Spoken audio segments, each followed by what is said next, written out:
Okay. So, lab 11. So sometimes I do this before we actually do it. But you guys can handle.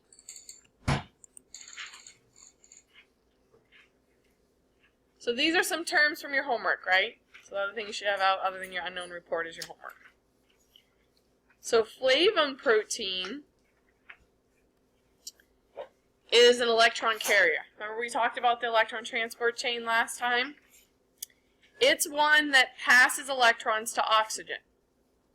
Right? At the end of the electron transport chain, if you're doing aerobic respiration, oxygen is the final electron acceptor.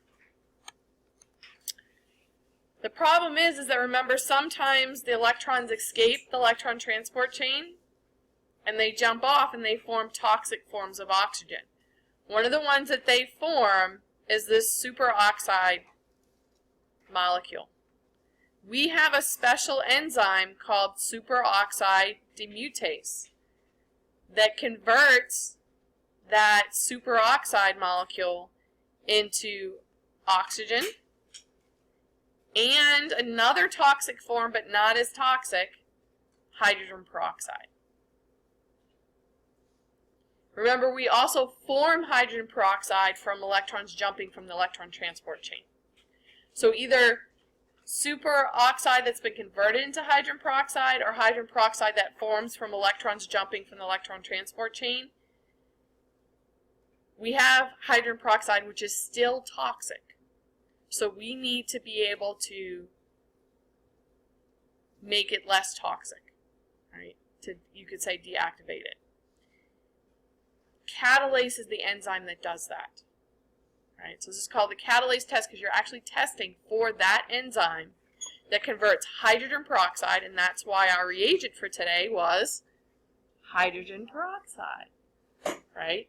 So we took hydrogen peroxide, we added it to our bacteria on the slide and in the slant. And why did we see bubbles? What does catalase convert hydrogen peroxide into? And you need to write this on your report, right? Oxygen in what form? Gas. Which is why you see bubbles. So what's in those bubbles, y'all? Oxygen. Oxygen gas is in those bubbles. In addition to the oxygen gas, you form water. So pretty safe, right? Gaseous oxygen and water.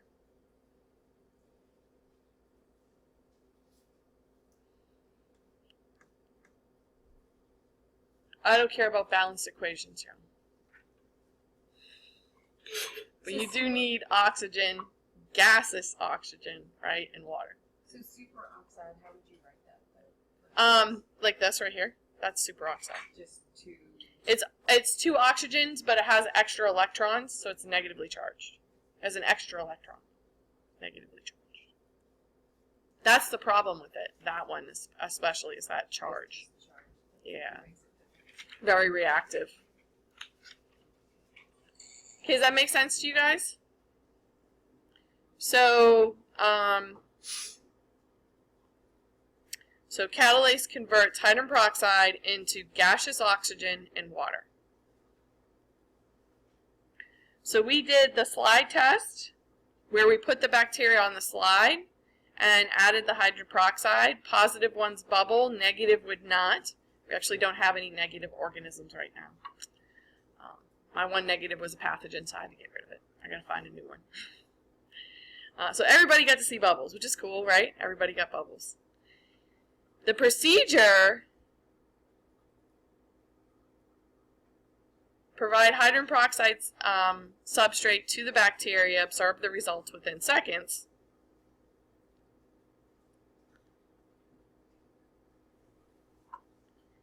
The procedure has to be done a particular way, right? So I instructed you guys to add the bacteria to the slide first and then the hydrogen peroxide. Why didn't we do it in reverse order? Why didn't we put hydrogen peroxide on our slide and then add the bacteria to it? Right, so would a false positive from the reaction between the inoculating loop and hydrogen peroxide be caused by poor specificity or sensitivity of this test? What's that problem? This is a specificity problem. You don't know specifically what's causing the reaction. You don't know if it's the loop or your organism. So the way around this one is performing the procedure in the correct order. So there's some cool YouTube videos out there. And part of the reason sometimes when you clean your jewelry, right, if it actually has real silver, it will bubble in the presence of hydrogen peroxide because that metal can cause the same reaction that catalase does. A lot of times too, especially earrings and stuff like that that are coated in crud, actually contains bacteria, and the bacteria have catalase, and that's why it bubbles. The other thing is that I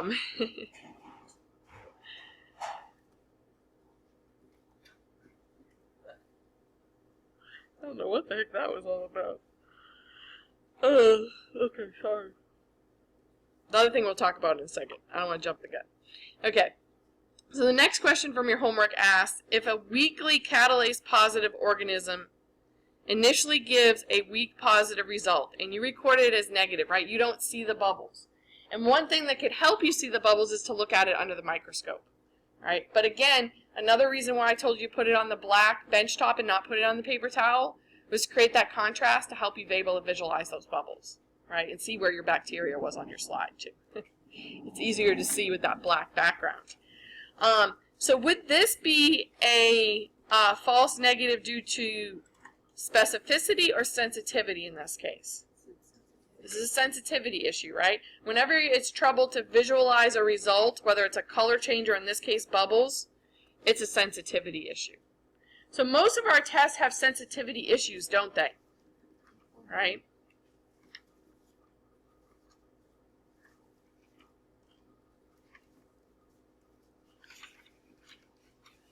So why did we do a catalase-positive organism, right? And I actually didn't do that today, but why would you normally?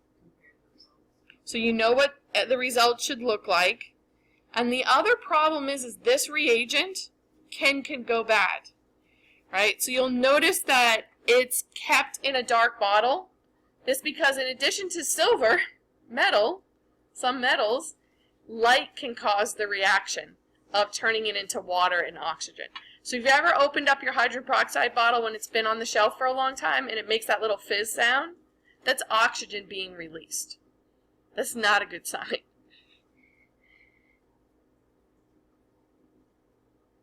So sometimes there's an old wise tale that's out there that they say that if you pour hydrogen peroxide on a wound and it doesn't bubble, it's not infected. It's a wise tale. It's false. You should always, although they say you should never use hydrogen peroxide anymore because it causes just as much damage to your cells as it does to bacterial cells. You shouldn't use hydrogen peroxide as an antiseptic. It's not recommended anymore. Soap and water and good old triple antibiotic ointment are the best recommended. Saline's good too to rinse out a wound. Yep.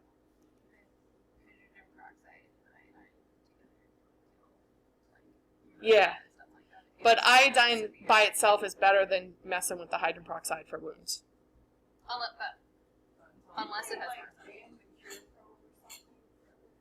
Yeah, because it was causing problems. Yeah. I would suggest that they get rid of it. Okay. So, why didn't it bubble sometimes, though?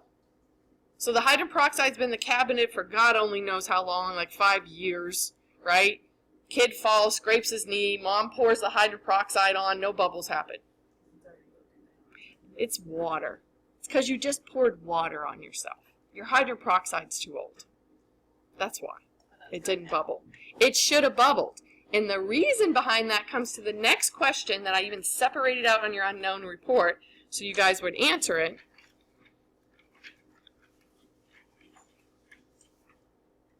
Okay. Yeah, that's it for this one. So I'll answer that in a second. So,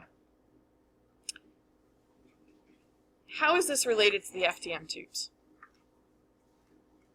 So what did we learn about our organisms from the FDM tubes?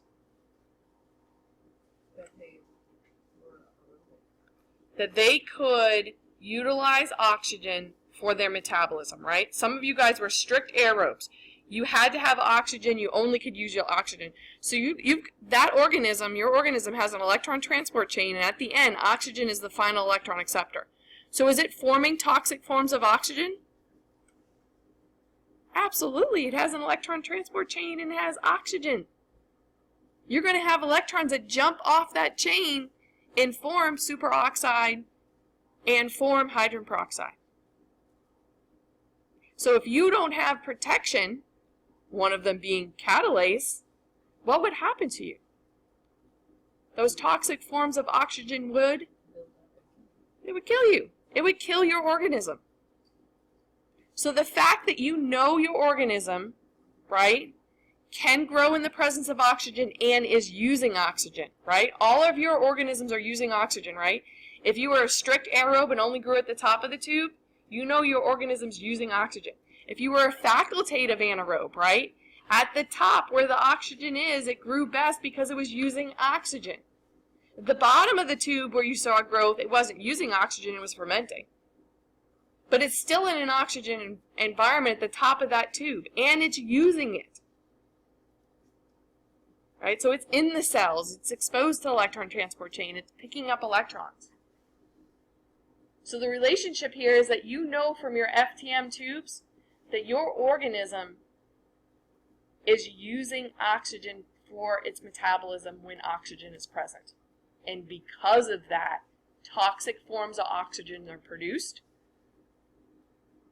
But your cells don't die because what did you find out they have today to protect themselves? They have catalase. Does that make sense to you guys? You see how these two things are related now?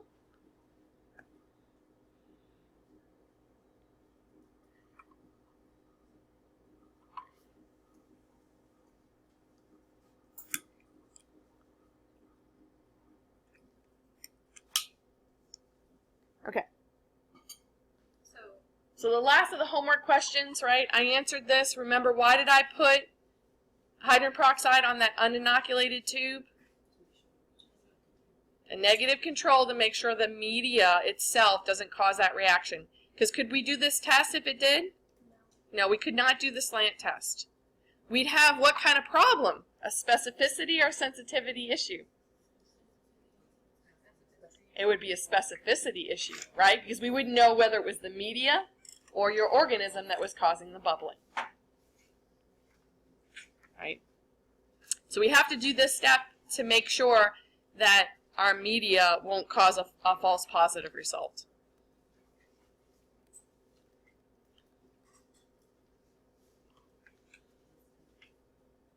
Okay. So the next is our catalase test. So you want to find that in your unknown report. And you want to find that tube in your rack. Citrate. What did I say? Catalase. Oh, I get catalase on the brain. Citrate. You want to find your citrate tube. It is... you want to find that tube in your rack. It's a slant. And it's either blue or green right now. And hopefully all you guys are blue? I'm green. I have a negative, a false negative, I think. Yes, I think so. Yeah, yeah. So we probably shouldn't have put away the Bunsen burners. So I want to have you guys do a new one. I thought they were all blue though. Did I miss it? Oh, it's the top of it's blue, but yeah. It is, but it wasn't last week. Yeah, yeah. We'll do a re-inoculation. You guys are blue? All of you? Can you check neutrals for me? No, she's not blue. Okay. I already wrote that mine is citrate negative, should I? Right. That, but I also wrote that it's probably false. That's fine too. Mine was green. Yeah. They start out green, right? So your question on the report is what color was the media to start? It was green. Right? All of them started out green. Look at the rack at the front table. Those are uninoculated citrates. Mine was blue, like, before I even added them. Yeah, like, mine was already blue. You gave me one, you said it was okay. So, like, mine has been blue since before I ever added. No. It started out green and was supposed to turn blue. I'll check it. They were green. Look at y'all. That's the uninoculated rack up front. You see those green slant tubes? Your tube started out green.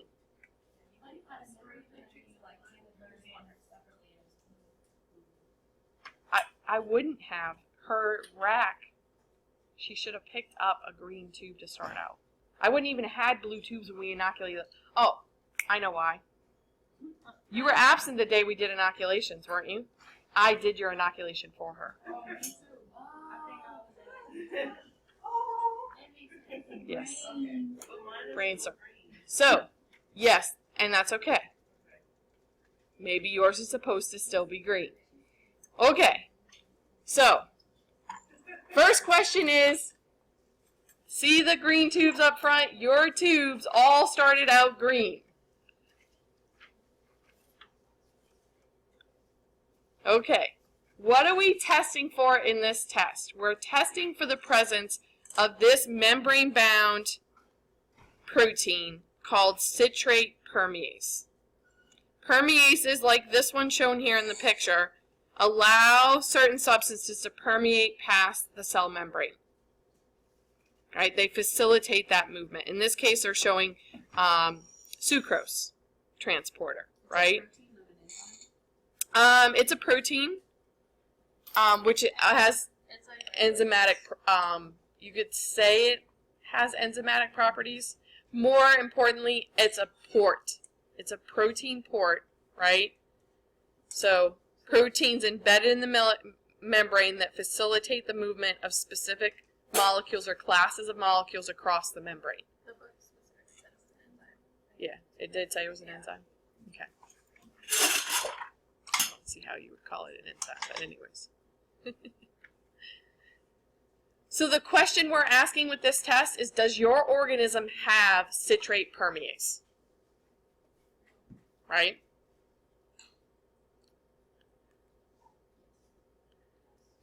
We're going to find this out because this media, the way it's set up, the only carbon source is citrate, specifically sodium citrate. Organisms, in order to grow, they must have a carbon source and a nitrogen source. So in this case, the only nitrogen source we give it is ammonium dihydrogen phosphate. There's a nitrogen there. You see it? N.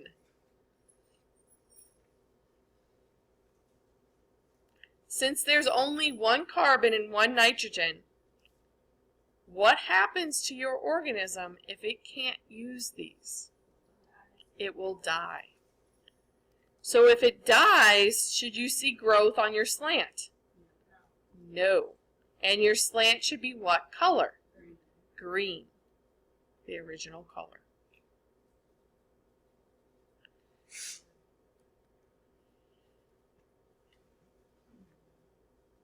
The reason why we get a color change is because, guess what?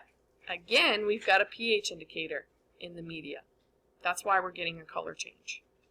Because we're actually also going to get a pH change. So the pH indicator is one we haven't used yet in this media. It's Bromenthal blue. And the reason why we use this one is because it turns blue under basic conditions, or alkaline conditions. Around neutral, right, it's that green color.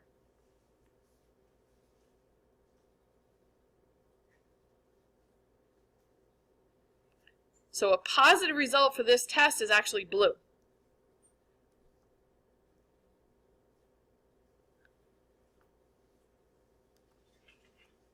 So those of you guys that are blue, you're definitely positive. Those of you guys that are green, we're going to talk about it. Because you might be a false negative, right? Although usually I check these and we don't get that problem. So when they start consuming the ammonia,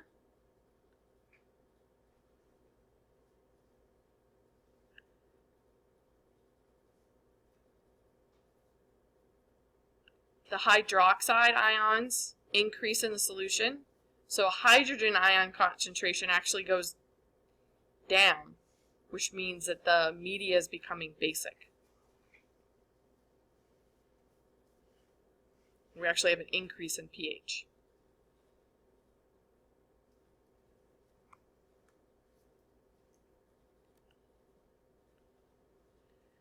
If the media is green and you see growth of the organism in the tube, is this a positive result?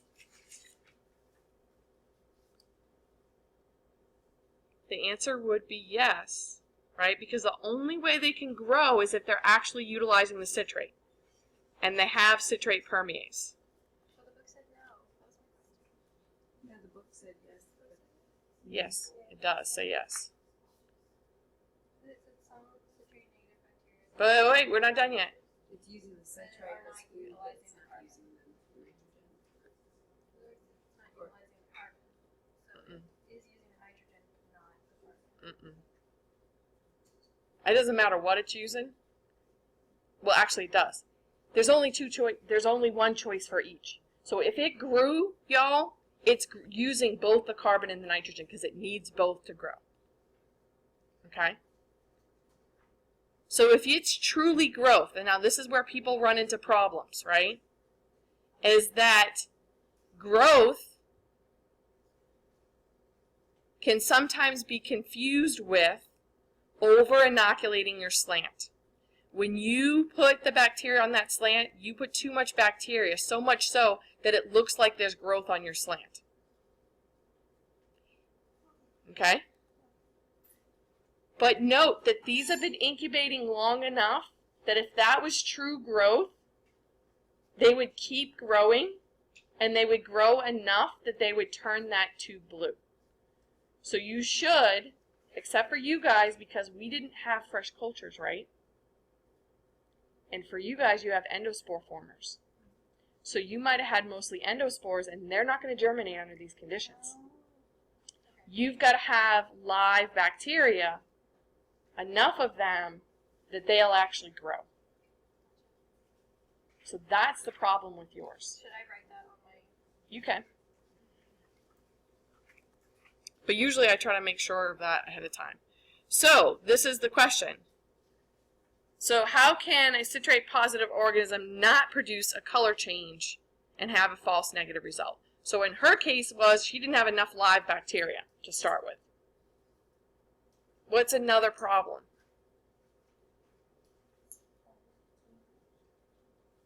Right?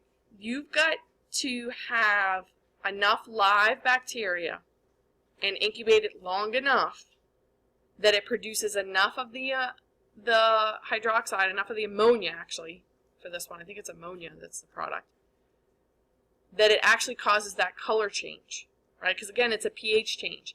You have to have enough. And again, if it's truly growing, it's using both the citrate and the nitrogen source, the ammonia. So the problem is not enough ammonia has been produced to change the pH. So one of the reasons why that'll happen, especially for some of the organisms we work with, is you didn't have enough live bacteria inoculated onto that slant to start with. They are not actively metabolizing bacteria. And under those conditions, they're too harsh, they're not going to germinate. So if you put spores on that slant, they're just going to stay there and not do anything. Yeah, not going to do anything.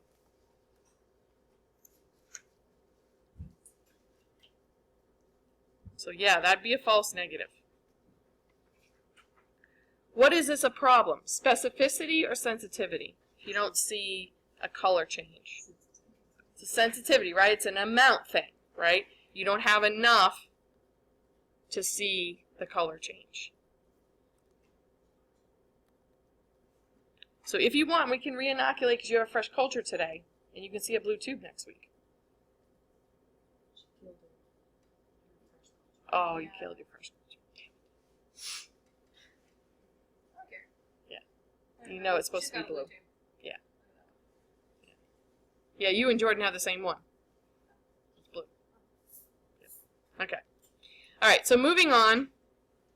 A test that we don't do anymore is this anaerobe tube test. I don't even have any of these chambers anymore. But the cool thing about this is each one of these chambers is a different media, and you can run a different test. And then it's a coded system. And so you circle all the positives and you add up the numbers and you look it up in the little book and it tells you what you've got.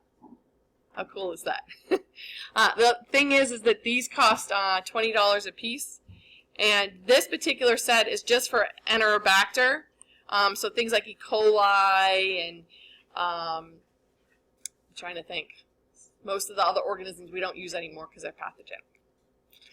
So those of you guys that have staph and bacillus and stuff like that, we wouldn't be able to use this set of tests. We'd have to use a different set, the test for different stuff to differentiate. But it's pretty cool. So you can do a whole bunch of glucose fermentation. That's what these are. And again, it's phenol red. And when the glucose is fermented, it turns yellow as a positive test. And this first chamber, because a lot of them that digest glucose also produce gas, that actually has a layer of wax over the media so that when the bacteria produce the gas, it cracks the wax. And you can see that gas production was done. So that one's kind of cool.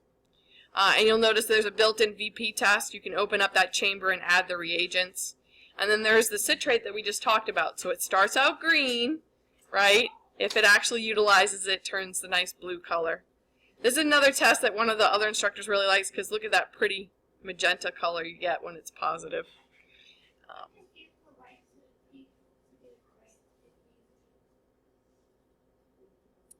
Probably.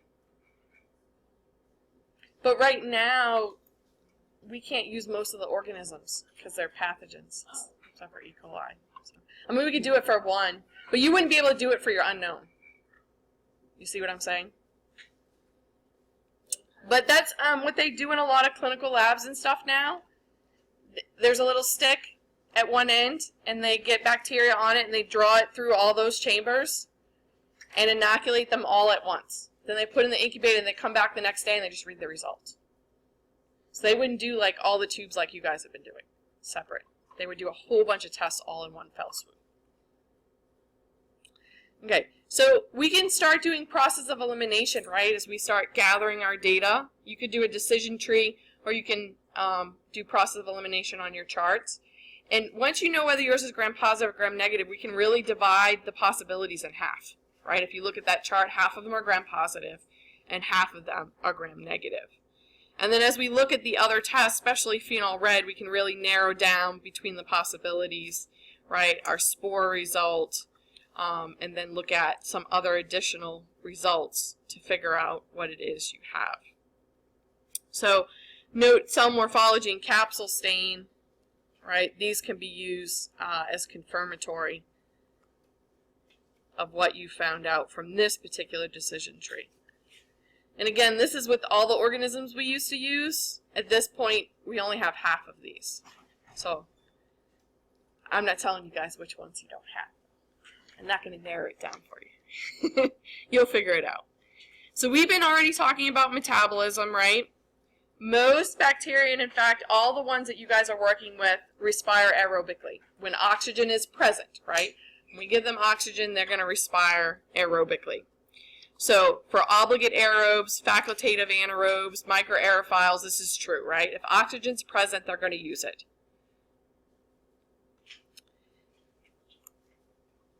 They would obtain a small amount of energy from glycolysis, but remember, you're generating electron carriers, and if you don't have an electron transport chain or you don't have oxygen at the end of that, those electron carriers can't go there, right? So then you get the system shuts down unless you can recycle those coenzymes, right? You can dump those electrons off. And so a lot of times they'll do fermentation when oxygen is absent, which is the case. You would call me right now.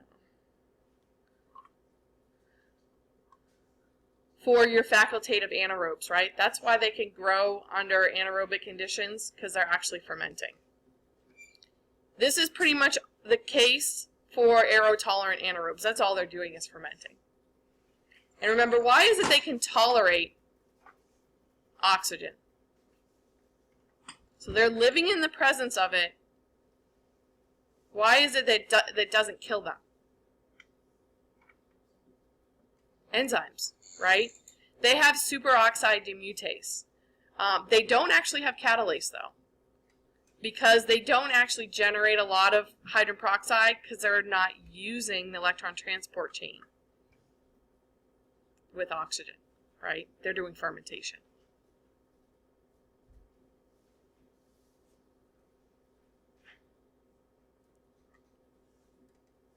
Obligate anaerobes can rely on fermentation, or they may have an electron transport chain and they're using something other than oxygen as the final electron acceptor. But for those guys, remember, oxygen's going to do what to them? It's going to kill them. They don't have any protection against it. So you can get a little bit of energy, right, from glycolysis. Right, at substrate level, you can generate some ATP. Not a lot, right? Not as much as if you can actually use an electron transport chain. But it's better than dying, right? So we saw how do they recycle this. One of the ways is fermentation. So they're going to add those electrons that they took from glucose back to pyruvate.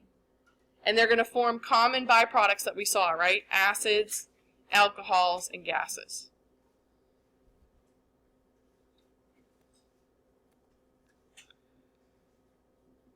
So most bacteria respire aerobically, right, when oxygen is present.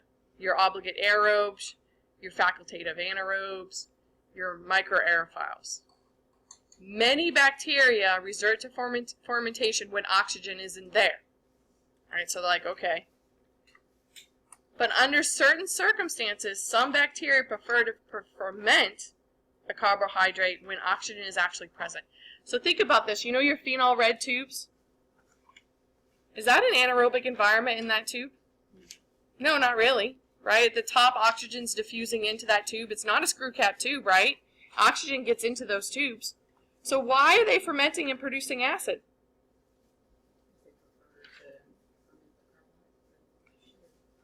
So what it is when you give them a lot of sugar, they're like, I don't need to do this efficiently, right? I can just digest really fastly by glycolysis and fermentation method that sugar you gave me because you gave me so much, right? I don't have to be efficient. I don't have to get 36 ATPs or 38 ATPs from that one glucose. I'm fine with 4.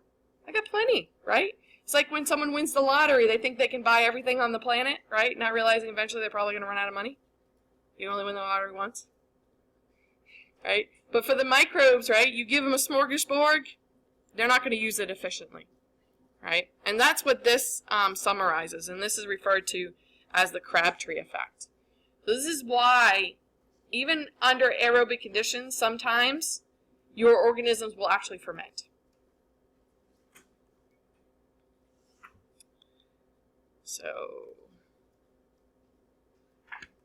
So remember Peter Hickman came in and talked about the biotech program, right?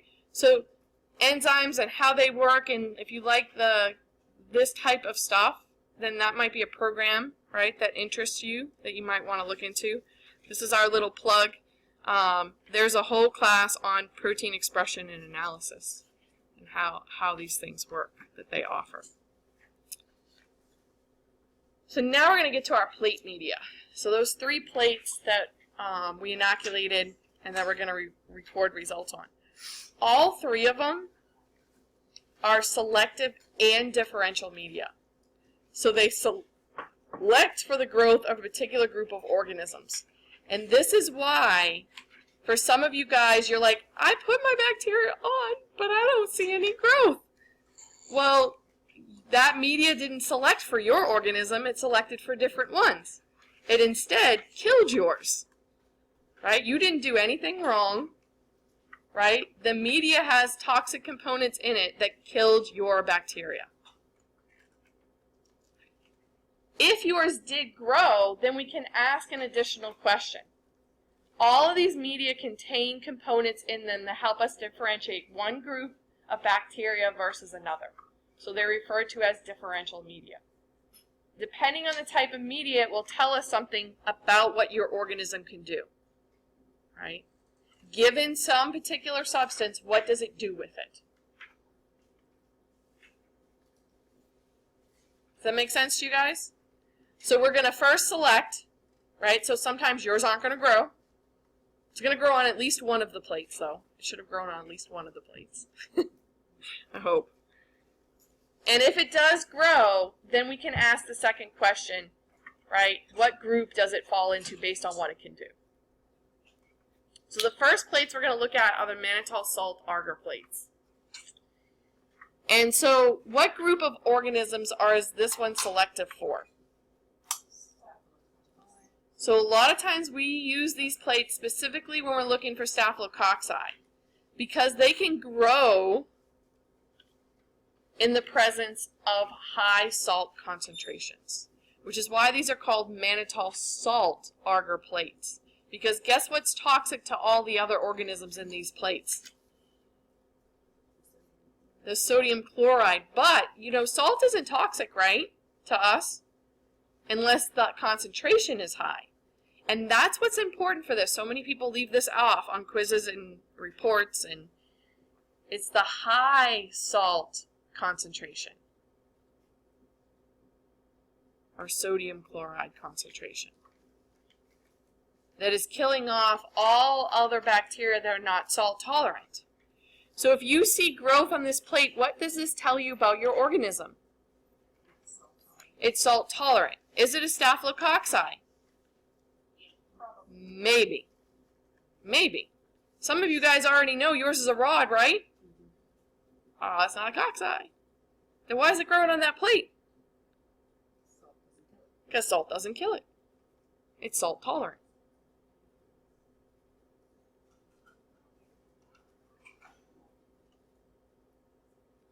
Make sense? So if you look at this, is this like a lot of growth and this is a little growth? Or Those are both a lot of growth.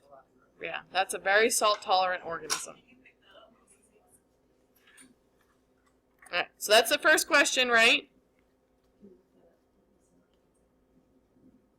So normal saline is 0.9%. This media contains 7.5% salt. That is some seriously salty stuff. But it makes sense that staphylococci can grow in that environment, especially Staphylococcus epidermidis, because it grows on our skin, right? And is our skin salty? yes. Sometimes it is, right, when we sweat.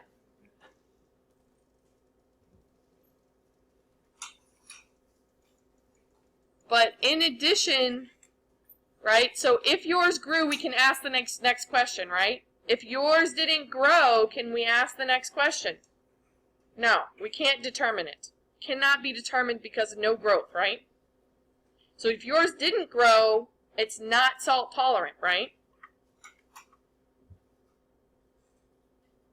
And you stop there. The next answer is can't be determined. For those of you guys that do have growth, this next one can sometimes be misleading for you. So if you have no growth, you don't answer the rest of the question. Okay. You still need to answer the questions, right? Because that applies to this test, not your organism. The results reply, right? So the two big boxes where you got to circle stuff, right? You're going to get no color change, right? You can't answer the question on the next thing, which is fermentation, right? So what in this media are they going to ferment? It's going to make this a differential test. The mannitol. So what mannitol is a sugar that's in the alcohol form. Right? So it's another sugar. So remember, when they ferment sugars, they can produce what? Acids, alcohols, or gases. What can we easily detect in plate media? Acids. What do we use to detect the presence of acids? pH indicators. So what's the pH indicator in this media? It's phenol red. Oh, we've dealt with this one before, right? And all for our phenol red broth. Although these plates started out kind of pink, right? Because they're more on the basic side, right? When we make these plates. So, Carrie, can you grab one of the mannitol salt pink plates from the back? You can just unwrap it from the very back. It's a small stack, yeah. Just grab one. So that's how your plate started out. So go ahead and pass that around, right? So that's what they started out as, pink. Just like this picture, right? That's what it looked like before you inoculated it. So what color does the media turn if the organism generates acid byproducts? Yellow. Right? So anyone got a yellow plate? Yeah. Yellow to orange.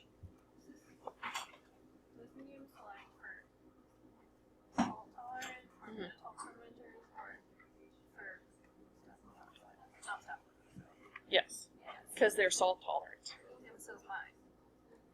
But yours isn't a staphylococci, it's just salt tolerant. Right, but that's not what it is selected for. It selects for salt tolerant, It is salt tolerant. which organisms like staphylococci are salt tolerant. And that's why in clinical labs they use this media, y'all, because staphylococci are salt tolerant and they're usually looking for staphylococci. You guys are using some bacteria that are found in the soil, right, or found in other places that in a clinical lab, right, in a medical lab tech lab, it's not necessarily something they're going to be dealing with, right? But so for yours, it appears that some of our organisms that are salt tolerant, they are fermenting the mannitol because your plates are turning yellow. But in a clinical lab, the organism that typically does this is who? Staphylococcus aureus. But if your plate is yellow, does that mean you have Staph aureus? No. It just means that your organism is salt tolerant. It can ferment mannitol, right? The reason why it's definitely not Staph aureus unless you contaminated the plate with something from you is we don't use that one in this lab anymore because it is pathogenic. Yeah, it's on the list. Remember I told you I didn't take them all off the list. So in this, in the protocol, it tells you guys to inoculate a nutrient agar plate. But what have we been doing all along, like week to week? What have you guys been inoculating? A nutrient agar slant. And this is just a control. And again, they wouldn't normally do this in a clinical lab setting per se unless they want to check and make sure the organism is growing. Because remember, for some of you guys, you didn't get any growth. So the question might have been, did I have a viable culture to start with, right? We didn't do that because, again, we've been doing it, right? All you guys are getting growth on your nutrient agar slants, right?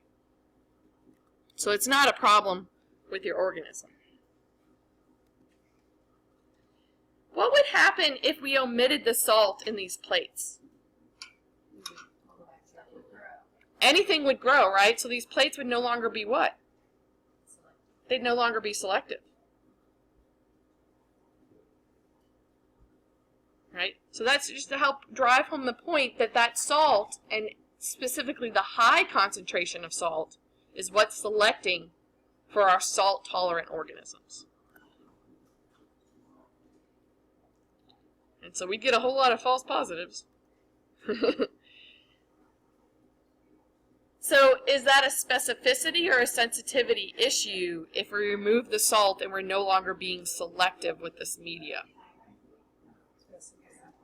It would be a specificity issue, right? Again, we're not being specific anymore. We're not specifically looking for salt tolerant. Anything would grow, including the staph.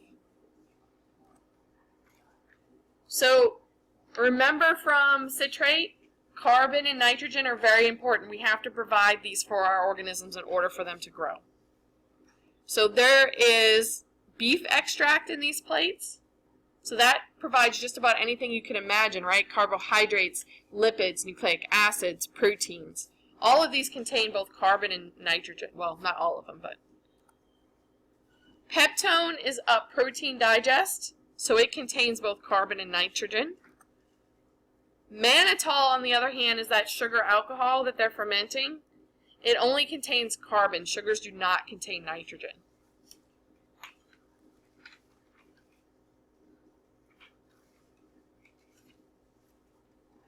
And so in order to metabolize the mannitol, they have to have certain enzymes to do it. So not all organisms can do this.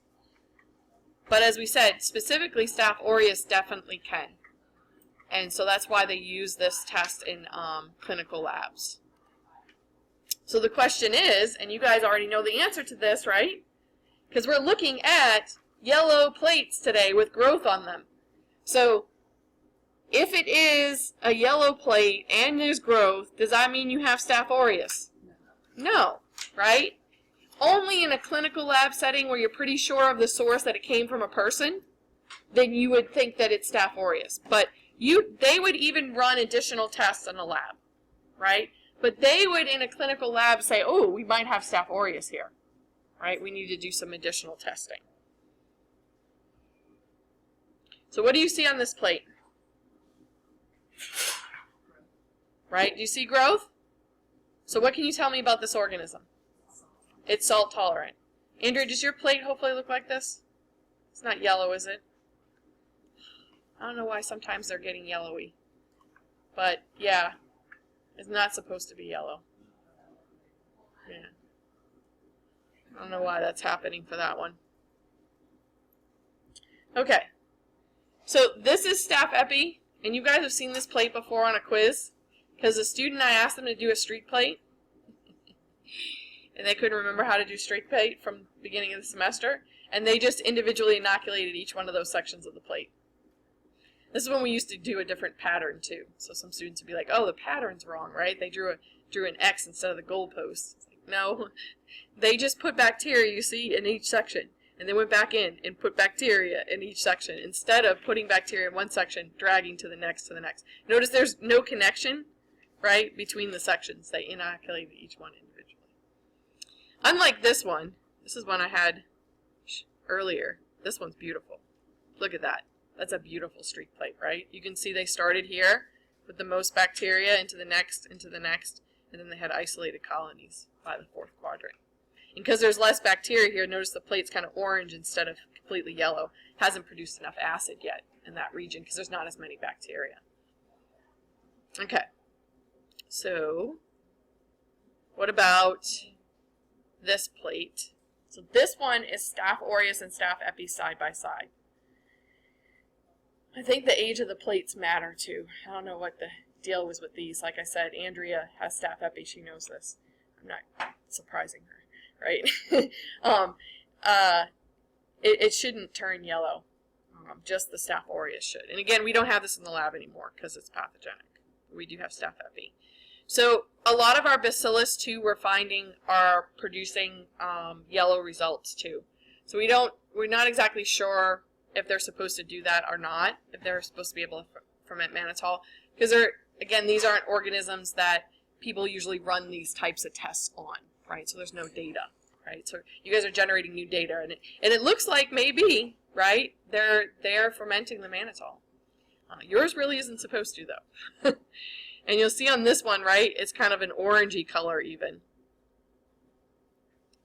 All right, so that's it for mannitol salt.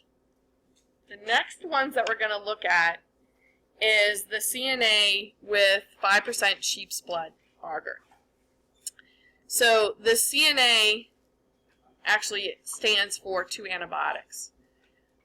The reason why we use this media is we're looking for organisms that produce what's called hemolysins. So what do these enzymes do? So what does heme mean? Blood, right? So they actually attack red blood cells, which is why we have sheep blood cells in the agar. And we don't make this media, we buy it. Because we don't want to mess with the blood to make it. So these are exotoxins, right? They're released by your bacteria, and they go and they cause damage to the red blood cell. So why would they do this? What are they after inside of those cells? What element, right? So, you know, elements are carbon and nitrogen. And what element do we know that's in a hot iron, right? Iron. That's what they're after. They need it for their metabolism. And our red blood cells are a very rich source of that element because iron is a major component of the hemoglobin proteins that help carry oxygen. It's actually the iron that complexes with the oxygen to help carry it. So they're in search of iron. This media is selective for what group of organisms? Gram-positives or gram-negatives? Gram-positives. So who has growth on the blood agar plate? Yeah, yeah. You just did it because you needed a fresh culture. But you know your organisms are positive, right? So we should see growth. Right? You guys should see growth next week. So Andrea should have growth, right? And you have growth, right? Because you have a staphylococci too, right? You have staph epi too. So both of you guys got growth. So pass around your plate so everyone else can see that. So that growth tells us what? Their organisms are gram-positive. Okay? So the rest of you guys, if you don't see growth, it's probably because you're gram-negative, right? You didn't screw up. Yeah. It grew. But hopefully that's not a contaminant. Let's see, I'm trying to remember offhand what hers is. I'm afraid it might be a contaminant. Okay. All right. So, oops. I put the answer up. That's okay. So, why, if you guys had a gram-negative, why didn't they grow? What killed your organisms? The two antibiotics, and again, I won't make you spell them, but you need to be able to recognize them. Colistin and nalidixic acid, right? So the abbreviation CNA stands for colistin and nalidixic acid. And unfortunately, sometimes, right, spell check will turn that into can. I try to type CNA and it turns it into can. Drives me crazy. So what group of organisms did we say won't grow? Gram-negative. So again, if you have gram-negative, like, look, E. coli, and colistin kills E. coli, you won't have growth.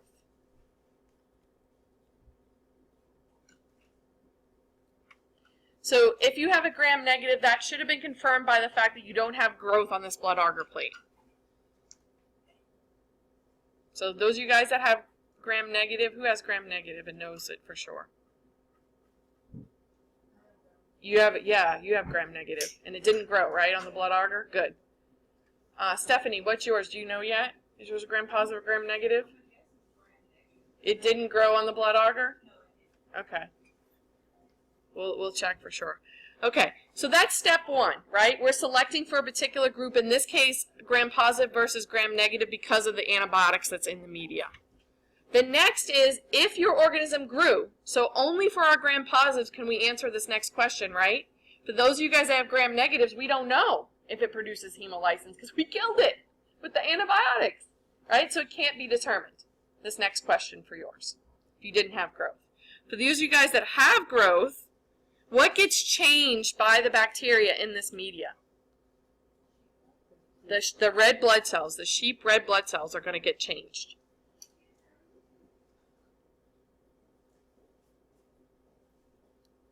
And there are two things that can happen to these red blood cells. One of them is referred to as beta hemolysis. One is referred to as alpha. Beta, I always remember this one is bad. Because if you look at this plate, it's clear in these regions because those exotoxins, those hemolysins, completely lyse the red blood cells. So you can actually hold up that plate and normally, right, you can't see through the plate because of the red blood cells, right? Make it very opaque, like this plate. But look at this plate, y'all. When you hold it up to the light, I can see you. I can see you guys through this plate. Those red blood cells were annihilated by that bacteria. It's crazy. So what one is that one, beta or alpha? Beta. That one is a clear beta, right? No doubt, complete lysis of red blood cells. Some of you guys, you'll see that list on your page, right? If you have one of those bacilli that we inoculated today, if you have, which ones is it? Bacillus cereus or Bacillus subtilis, then you're going to see a plate like that next week if we get a good inoculation. Yeah, I'm questioning yours might be contamination. So don't record anything just yet until I check, because it doesn't look quite right. Okay. Alpha is kind of hard to recognize. This one, it doesn't completely lyse the red blood cells. It pokes little holes in them, and it lets oxygen in, so you get this greenish discolorization to the plate. And sometimes you will see this for staph epi. So do you see that for your plate if you hold it up, Andrea? Does it look kind of greenish? Okay. It's not clear, but it has a film on it. Yeah, but the red part of it, does it look kind of green? And I don't have one of those plates right now. Yeah. Did everybody look at the cleared one, though? Because I want to put it back in this pile and not lose track of it. It's my other class.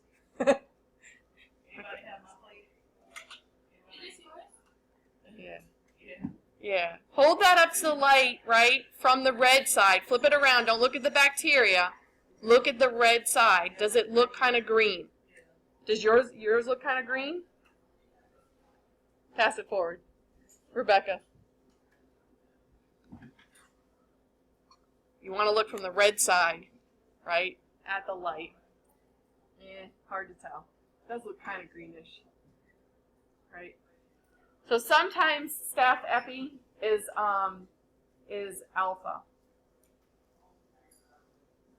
Sometimes. I don't know. But I'm going to make next week a plate for you guys where you can definitely see the green.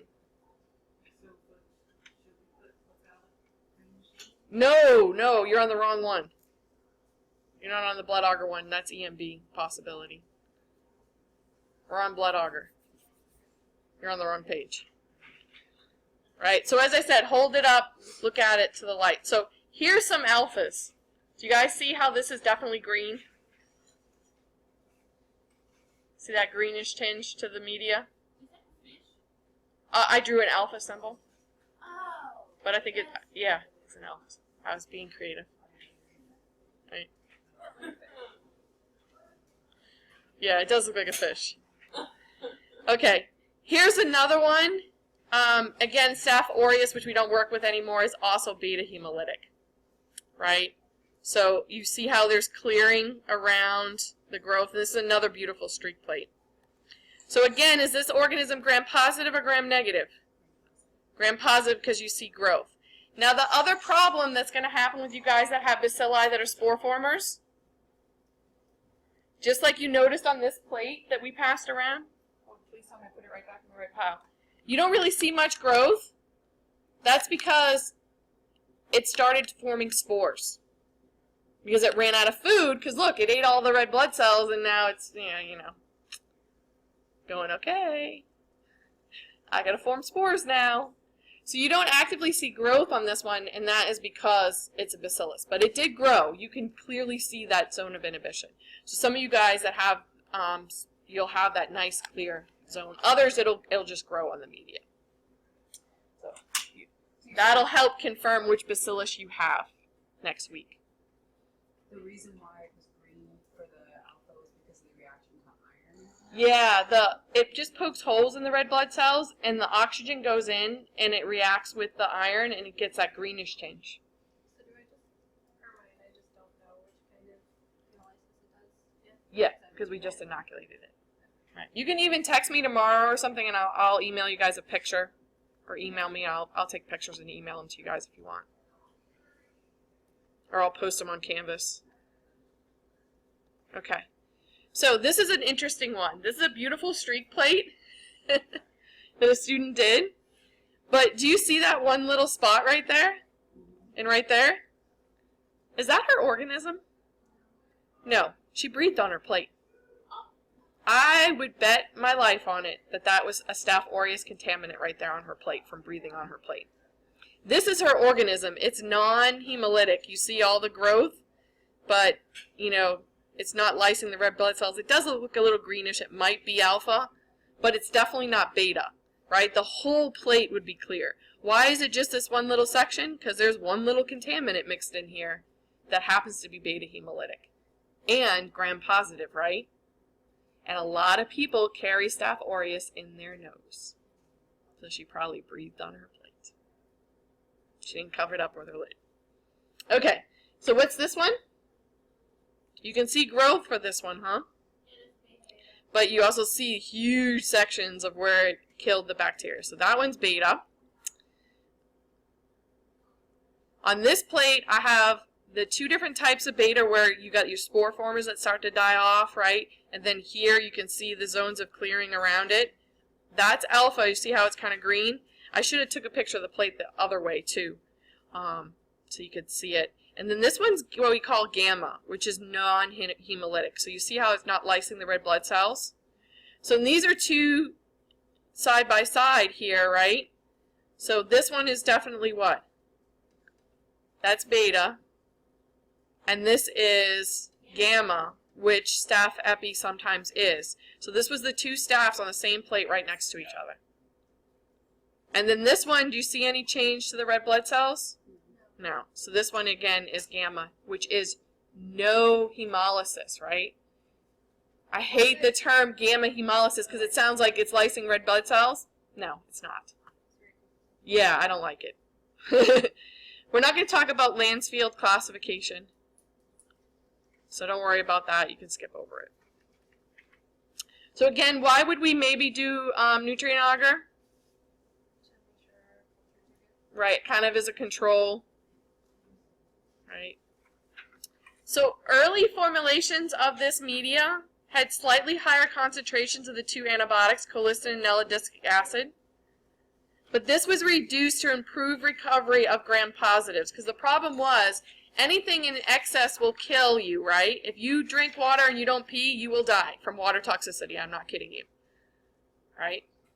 So, if there was too much antibiotic, it was killing off the gram-positives. But why do we use these plates? We want who to grow? Gram-positives, right?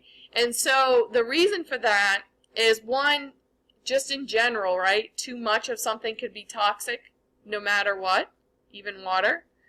And also has to do with the action of these drugs. Although mostly they act on gram-negatives because of their outer membrane integrity. Remember, gram-positives also have a membrane. And colistin affects membrane integrity. Nalidixic acid interferes with DNA replication. And specifically, more so the enzymes that are involved for the gram-negatives as opposed to the gram-positives. But again, it can have some cross-reactivity. So remember those structural differences between gram-positives versus gram-negatives.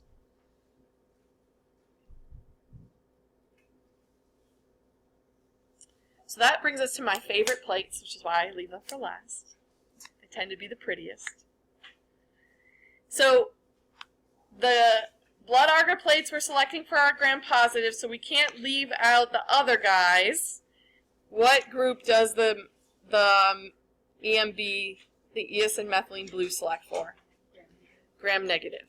So, right, so Lisa, you didn't do anything wrong, right?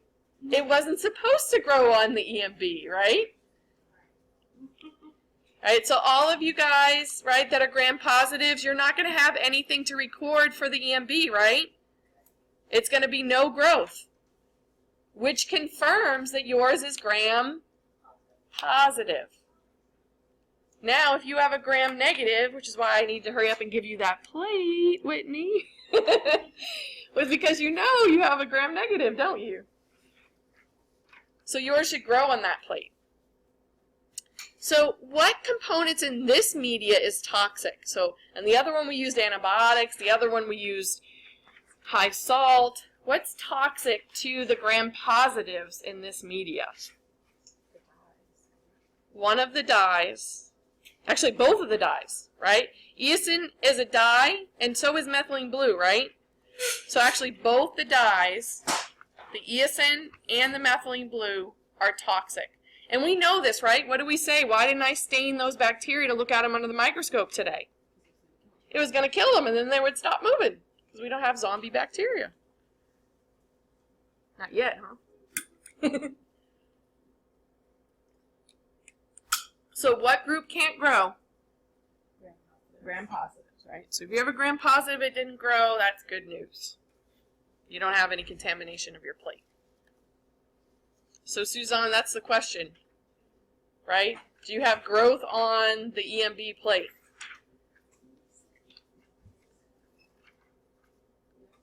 Yeah. So like I said, I think that other plate might be a contaminant. You have growth on yours and you have a gram-positive? Yeah. So then, yours is gram-negative, right? You know what yours is. What is yours? Yeah. You know what your organism is yet? I don't want to bust your bubble yet. Okay. Okay. Yeah. And again, you put a lot of bacteria on there, but that isn't physical growth. Pass up your plate, Rachel. That one should have really good lawn of growth on it. Let's see. Oh, yeah. No doubt. Yeah. And she has my favorite one. See how pretty it is? Right? It's this metallic green sheen. Oh, wow. I couldn't see that. Yeah, you got to kind of tip the plate. So look at her plate. It's really pretty. You got one of my favorite ones, Rachel.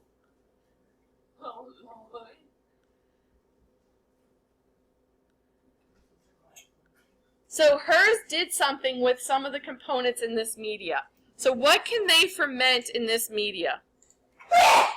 Right. In this media, a lot of times when we write this for this lab, we write plus lactose. Because there are different formulas of this media you can buy. Some of them contain lactose and sucrose. The one we use in the lab contains only lactose. So if your organism changed color, which that's definitely a color change, right? That pretty metallic green, then it fermented the lactose in this media. So this is a little bit different. We're not using necessarily a standard pH indicator, but eosin and methylene blue, these dyes, can act as kind of like pH indicators. They change color in the presence of different levels of acid.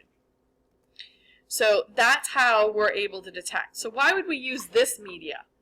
A lot of time we use this media when we're looking for coliforms or bacteria, right, that grow in the gut of warm-blooded mammals.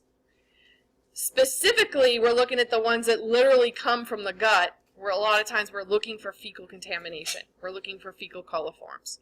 These organisms ferment lactose, so it makes sense that they change color of that plate that contains lactose. They're gram-negative bacilli, right, so they're rod-shaped. And usually if we find ones like E. coli that are in the gut of all of our intestines, if we find that in, say, drinking water or somebody's food, that's a pretty sure sign that somehow feces got into that food or water, right? And E. coli really isn't going to make you sick unless it's a pathogenic strain, right? The problem is if E. coli is there, probably other really bad guys are also there, right? So you might have Klebsiella or Citrobacter, or even worse. So the problem is, in New Orleans, right, several times we've had where the pressure system in the pipes has gone down because of power outages. And that can allow sometimes sewage to enter into the water system. And so they test for this. And this is why everyone's like, well, if this happened, why do we have to wait a day for them to tell us? Because somebody is literally sampling that water, y'all, and plating it out on plates and seeing how many bacteria grow and what kind of bacteria grow. What's the good news? So they'll sample it by filtering it through a filter, right? And then they'll incubate it, right? And if we see something like that, this is a little bit different media. This is McConkey. Same principle, grows gram negatives, pH indicator in it, we get a change, right? And look at that shiny color there. That's E. coli. And that's not a little amount of E. coli.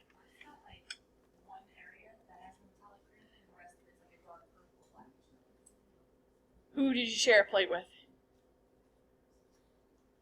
Cross-contamination. So some condensation carried it over to your side.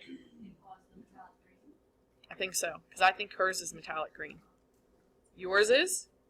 You have, what do you know what you have? You think you have E. coli? Then that's probably is yours. So maybe, but, yeah, we'll have to look at it. So the good news is when this has happened numerous times in New Orleans, they didn't find any contamination, which is good because one of these times I didn't even know we were supposed to not use the water. Yeah. So we're not going to go into the specifics of this other stuff. Right? But of course, as I said, we worry about contamination happening to our food. And depending on how animals are slaughtered, they contain microorganisms in their gut, right? And if they don't do it properly, they can contaminate the meat with the components that's found in the gut, right? So unsanitary slaughter practices can lead to, those are poor little rabbits, I know, I'm sorry, I did not pick this picture, someone else did. But even the water and therefore the soil can sometimes get contaminated that way. So vegetarians, y'all, you don't avoid contamination necessarily by not eating animals, because animals can contaminate your food, just like people at salad bars and whatnot. So food handlers can contaminate your food as well. Staphylococci aureus can cause a pretty serious form of food poisoning known as topidine. And then there's the very famous case of Typhoid Mary back in the 1900s. So she was a carrier of Salmonella typhi. What happens is this bacteria can get into the intestines and go up into the gallbladder. And the gallbladder contains bile salts, and most bacteria, especially gram-positives, are killed by it. But Salmonella are gram-negative, and it's resistant to bile salts. So it actually can grow in your gallbladder. But your gallbladder is just a sac where you store excess bile. It doesn't, it's a sac, right? So there's no way for your immune system, your white blood cells, or anything get to it, right? It's just a bubble. So what happens is each time bile was secreted from her gallbladder into her intestines to help her digest her food, that bacteria was going into her digestive tract and coming out when she defecated. She was a cook. And a whole bunch of people got sick, and they traced it back to her as the point of contact. What was she not doing after she defecated, right? After she pooped, she was not properly washing her hands and was making everybody sick. Like, you hear them come out of the stall and they walk right out. Whether or not they're pooping or peeing, somebody before them did. It is all the time, left and right. Yeah, but this is why when you go into restaurants and places like that, a lot of them have the big sign, employees must wash hands before returning back to work, right? And why a lot of kitchens nowadays have sinks in them specifically just for washing hands, right? So they didn't understand all of this back then, so they quarantined her, y'all. Back then, they put her in jail. Yeah. And then they let her out, and she went and worked in a maternity ward of all places and got a whole bunch of people sick. Right? So what could we have done with this woman? Nowadays, we could remove her gallbladder and cure her of a carrier state. That's one thing we could do. But what's a much more simpler thing? Teach her how to properly wash her damn hands. Right? Or train her to do another job if she can't handle that. Right? Train her to do something other than be a cook. Yeah, she eventually died in prison. Yeah, but she contaminated because she technically No. No, because being a carrier means that she has it actively growing in her, but it doesn't make her sick. Dude, she was crazy. She looked crazy. She looked like she went to that. well, she had this whole thing where she wouldn't believe that she was a carrier because she didn't get sick, and so she would like change her identity and keep working in kitchens and stuff because it was like that was But they didn't understand entirely. Yeah, and think about this. You guys are a unique group of people, whether you believe it or not, right? Because you're in college, and you're being educated on some of the stuff that some of the people, right, in this world don't have the level of education that you do. That's what terrifies me about this next election, too, right? There are more uneducated people voting than there are educated people voting. It's kind of frightening. There are more of us that are educated about these types of things in this world and in this country than there are people who understand. Now, that level of understanding is increasing, right? Thankfully. But there are still people who believe you can get the flu from the flu shot. It's not true. You can't. You physically can't. It's not a virus that can replicate. They're giving it to you in a form it cannot replicate. Right? They no longer give the live vaccine. Yeah, I got mine last 2 weeks ago or a week ago. Yeah, with insurance card. Well, they did a clinic for us. I don't know if they're doing a clinic for students. They usually do in October. They didn't do the health fair, huh? But they're only like $15 at like Walgreens and CVS and stuff like that. You can't bring your kid, by the way, to Walgreens. It's a different formula shot for them. You got to bring them to the pediatrician. Why was she pregnant? Why was she pregnant? Her body was whole nasty shit. It's like if her body was dead, then the bacteria would be right. Well, Yeah, the bacteria are not going to be dead unless you incinerate her. little girl. Also, she was the sanitarian with on Park Island, New York, which is like it's the Potter's Field, so it's the city cemetery, and it's still used. It's where folks who can't afford or burial or other bodies, or people who are incarcerated or stillborn babies, stuff like that, they're all dumped in mass graves. So it would just be going into like this stew of dead bodies. It's really gross. Or no, it's pretty great. So there are different types of media for these different types of organisms that we're looking for a lot of times. So this is McConkey, and E. coli will ferment the lactose in this, and again we get a color change, in this case this pink color. Salmonella we can grow on specific plates for that, and it'll produce this black color. So as I said, most gram-positive bacteria be killed by bile salts, but not gram-negatives. So, the last of our questions. So E. coli is a fecal coliform, right? It's in our intestines. What color would you expect the growth to look like on EMB with lactose plates? Media. That's that metallic green sheen, right? So you'll get black, right, too, right? So you might notice some black regions and that metallic green sheen, and that's because it produces a lot of acid from that lactose. And that combines with the dyes, and that's why you get that pretty color. So everyone is, that was a good picture I got, though. You can really see it. But you guys got to see the real thing, right, on those plates. Note, we can't detect gas production, but this one produces a lot of gas, too, when it ferments lactose. If the organism ferments lactose but produces a small amount of acid, what colors do we expect to see on these plates? Pinkish purple colors. So you see this one? This was actually a sample from some hamburger meat that I did one semester. Yeah. So here's the metallic green. There's kind of a purple color. And others that don't really ferment kind of blend in with the plate. And I don't think I gave any of you guys those. Yours is going to have some color to it, Whitney, when we look at it. So I'll try and save it so everyone can see it. So remember, the nutrient agar was just a control, right, which we've just been doing our slants. So some specifics about the media.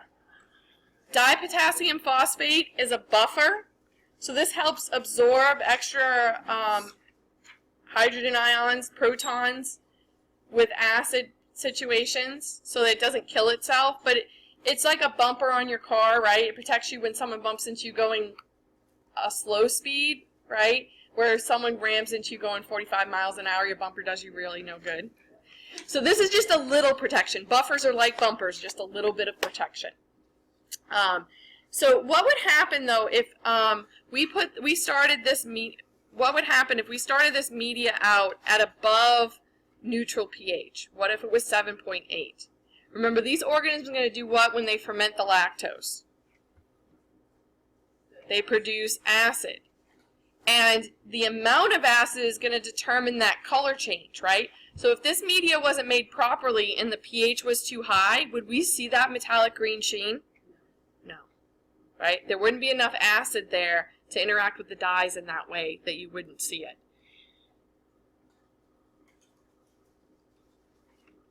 So would that affect the specificity or the sensitivity of this test? Right? This would be a sensitivity issue because, again, it's a color change, right? How sensitive. It doesn't have anything to do with what it's doing. It's not a specific problem. It's a sensitive problem. So, you're becoming aware of the diversity of microorganisms, right? So if you see metallic green sheen, is it truly coliform bacteria? It probably is, right?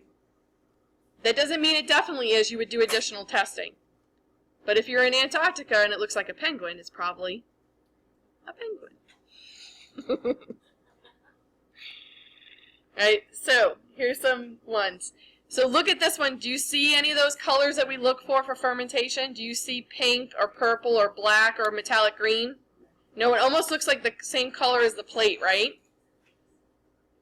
So it grew though, right? This one grew, this one grew, this one grew, right? So what are these? Gram positive or gram negative? Why do we use EMB? These are all gram negative, right? Because what will kill the gram positives? The dyes. Are these organisms lactose fermenters? Is this one fermenting lactose? No, it's not pink, it's not purple, it's not black or metallic green, right? This one, on the other hand, that's pink, right? Everyone agree that's pink? That's pink? That's fermenting. What about that one? No. It's about the same color as the plate, right? That's a non-fermenter.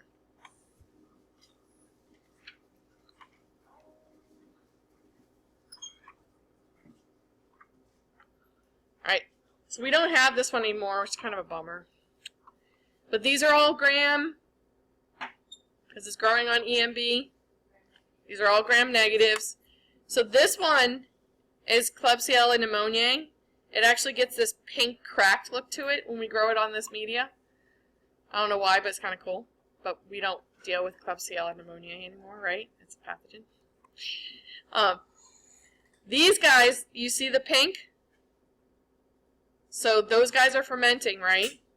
What about this one? Nope. This one's a non-fermenter. This one's pink, right? So it's a fermenter. This one's got, what do you see? That metallic green sheen. So these are really strong fermenters. When you see black or metallic green, these pinks to purplish colors are lower level of fermentation. So were a lot